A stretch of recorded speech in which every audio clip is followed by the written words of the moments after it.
Doing, Allan? Good afternoon. How are you? Good afternoon, gentlemen. Doing fantastic. Y'all doing all right? Doing very well. And Vernon Maxwell, did I catch him on the show earlier today? Yep. Vernon Maxwell was on, man. Former two-time NBA champion. Breaking down really what we wanted to look at is, the NBA coming back tonight. How do you bet props, different things off such a long layoff? So, broke that down. Go to, YouTube, as you said, at Driving the Line. Good conversation there. I want to get your reaction to the opening weekend, and they've played a couple of midweek games. Tennessee put up 16 runs in the win against ETSU yesterday. Want to get your reaction there, but to kind of carry over from last hour, it's a common, popular topic, but we discussed right before the segment began. It seems like opinions are changing. A lot of people said, you know what, more teams in the college football playoff. I like the idea. What do you think of the idea? The playoff is expanding to 12. That'll create more opportunities. Will make the odds, I'm sure, interesting. But the idea of maybe going from 12 to either 14 or 16 sometime in the next few years. Yeah, I love it. I mean, first off, going from 4 to 12 is fantastic. And, you look at March Madness, right, the NCAA tournament basketball. Every time it expanded, it was kind of, a negative thought of, oh, this is going to be what – you know what? It's the best postseason that we have. And, with the 4 teams as we've had through the college football playoffs so far, it's not like the games have even really been that good. I think like 81% of them have been blowouts, 10 plus more, the deciding factors. So I think it's going to be better. You're going to have more teams that are going to be involved, teams that have more chances, and you're not going to see the same 4 teams every single year. So I would say, yeah, give it a shot, man. I think they're finally moving in the right direction. I like it. College football always has its special pace, different from others, but the decision makers help control that every time. Allan Bell. And not to interrupt you, you brought up college baseball. Like your intro that, like, man, Tennessee started off well. Like, look across the country already. You've seen Florida lost their opening game. Number 1, Wake Forest, they lost. Like, Vanderbilt hasn't looked good at all, to be honest with you. So, I jumping into that, I didn't want to interrupt you, but Tennessee baseball, it's a great start, man. You couldn't ask for anything more. Well, that is where I was going to go. Allan Bell at Driving the Line, if you check out their channel on YouTube. What did you think seeing Tennessee get that opening win against the top 25 team in Texas Tech, winning 2 of the 3 to win the competition down there in Arlington, and they've won 2 games since then. So a 4-1 start for Tony Vitello's team. Yeah, like we said, man, you really just can't ask for more, right? Because it's tough. And, with coaches and managers, early in the season between weekend tournaments and midweek games, you're trying different pitchers. You don't want to burn any arms, so you're not going to, throw these guys, your starters, long periods. You want to give them some rest there. And again, man, look across the country. A lot of teams have lost games. A lot of teams have lost multiple games. So Tennessee going out, to Arlington, winning that tournament, coming back, and I know that they'll have a long home stretch here, and handling their business last night.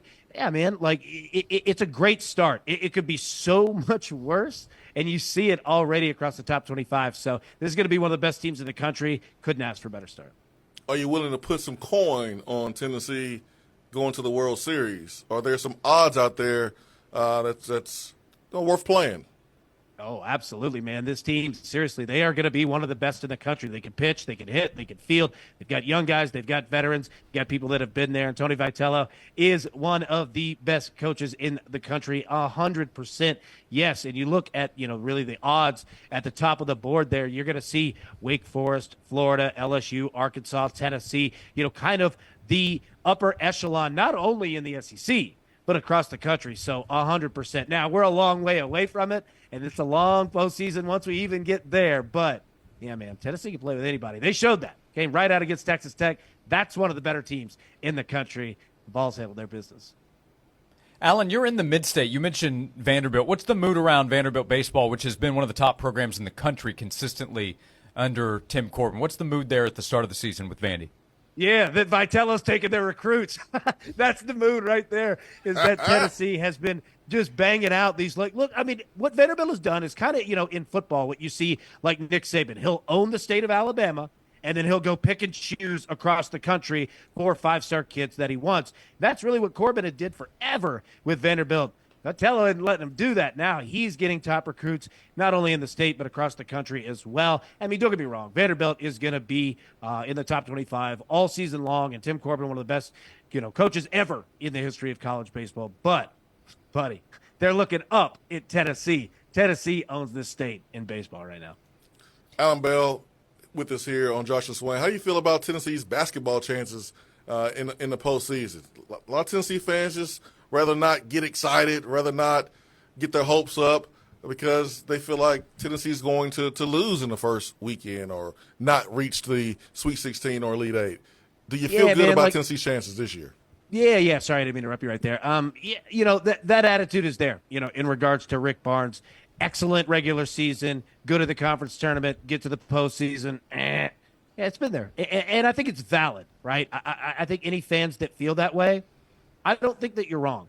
However, there's two factors to play this year, all right? Number one, Tennessee's a good basketball team. And I know we say that every single season, but this team really is – it's not that like, oh, hey, we're special, we're coming out of nowhere. No, this team just lines up and goes at you. They can play any style that you want to get down, and they can handle their business. So I think that you have that. And then number two, look across the country. There's a lot of parity. There's really no team dominant that we're talking about, right? UConn is threatening to go back-to-back. They just got whooped the other night, right? You look at teams like Purdue. I mean, you got Zach Edey, but they've lost games as well. So, yeah, I think that it's certainly having, a cautious approach, totally get it. But we'll see. It's a tough tournament. Tennessee, they're going to break through at some point. They're just too good every year not to. Allan Bell driving the line. Yeah, we've discussed you can't do something or you haven't done something, obviously, until you do. And the Final Four, if that's the benchmark, well, each individual team is going to have a very difficult time, even if we're talking about the top one or two teams, as we've agreed on this season. So, yeah, will they make the Final Four? Probably not, but that applies to everybody. Their chances seem better than most. Oh, yeah, absolutely. And I mean, again, that's the thing is like there's really no dominant team or dominant teams that are out there. Every single club here is they're fallible. You could get them, right? And that's what makes Tennessee such a threat this year is that they can get down really multiple ways. It's not we have to shoot a bunch of threes and then we're going to beat you. If you shut down our shot, we're done. Tennessee's a very balanced team offensively, extremely balanced team defensively. They could play first half games, second half games, get down however you want, and they're very, very good in regards to regulating fouls when they need to as well.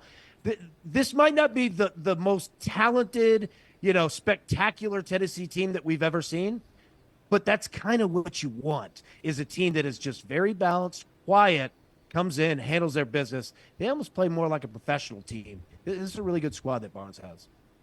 Hey, number one pick in the NFL draft, Allan Bell driving the line with us. Bears have it. They have a quarterback. Will he be their quarterback? And then there's Caleb Williams. There are actually a few quarterbacks that have created some debate at the top. What's going to happen there? Are there some odds out there to pay attention to on how this plays out with the decision-making of who ends up taking the number one pick and who that pick is? Yeah, it's a great question, man.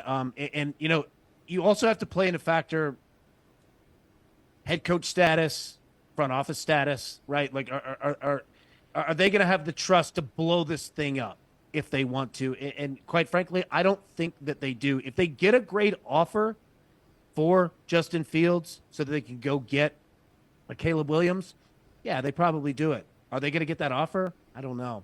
I really, really don't know. And I think that Fields can be good, man. Like, you just got to build around him. I would take my shot with building around the guy. Get him an offensive line. Get him some weapons there. Play a little better defense. That's how I'd go about it. But you know what?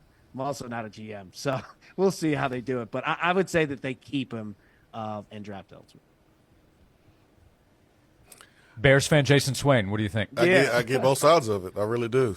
Yeah, it's really tough. It is, man. It's difficult. Like, it really, really is. I could see absolutely both sides of that conversation for sure. Yeah, Caleb Williams, man, he gives me the heebie-jeebies, man. The fingernail painting, that's I think. It. Dude, Swain, like, that's absolutely it. Like, if it were a different guy, like, not going to use it just because it's Knoxville, but if it were a Peyton Manning type to where you're like, this guy's an absolute professional, you're going to get a guy that is dedicated, fully all in, ready to go, I would make that move, right? Like, I'd ship Fields out and go get a guy like that. Caleb Williams, man, I just don't know. I don't know if I'm ready to blow everything up for him. Yeah. That's a perfect answer by you, Swain. At Driving the Line, you can go to the YouTube channel. You can subscribe, keep up every single day. What are people finding with the channel right now? What's coming from Driving the Line for everybody? Yeah, definitely so. I mean, we're breaking down, betting not only the NBA coming back, college basketball. We got Howie Schwab in there every single day. This guy is breaking down picks, college basketball, one of the smartest brains out there. Play a little college baseball as well. Really anything that you want to get down, sports betting or not. It's much more than just the sports betting aspect. So, yeah, at Driving the Line, check it out. I think you'll enjoy it. How'd you get Howie Schwab? He's a legend.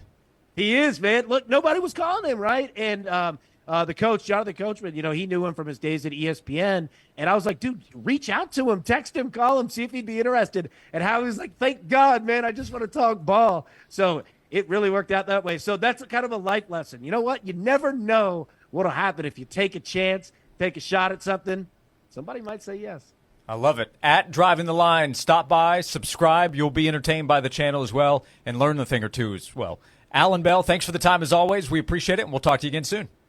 Right, look forward to it, boys. Y'all be good. Appreciate it. Allan Bell joins us each week at Driving the Line.